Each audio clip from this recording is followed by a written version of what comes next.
عورتوں کا مسجد میں جماعت کے لیے جانا، اس کا کیا حکم ہے؟ چنانچہ عورتیں چاہے بوڑھی ہوں یا جوان ہوں، ان کا گھروں میں ہی نماز پڑھنا اس کو فقہا نے افضل شمار کرایا ہے۔ ان کا مسجد میں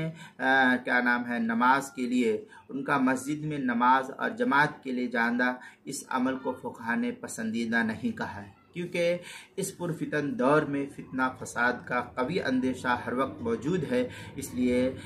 قوی امکان بھی رہتا ہے، لہذا احترام بہرحال لازم ہے۔ اس صورت میں مسجد کی بھی حرمتی ہوگی، اور جس عورت کے ساتھ یہ فعل صادر ہوگا اس کی بھی عزت کا یہ خطرہ ثابت ہوگا، اس لیے اس سے گریز کرنا چاہیے۔ نفع المفتی والسائل کے صفحہ 93 پر ہے، والفتویٰ فی زماننا علی انہن لا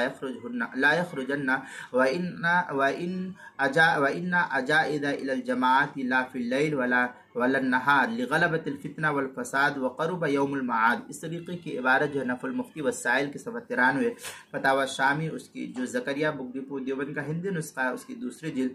صفحہ 307، بیروت کا چھپا ہوا نسخہ اس کی دوسری جلد صفحہ 293، کتاب المسائل اس کی پہلی جلد صفحہ 415 اور 416 پر بھی اس کو نقل کیا گیا ہے۔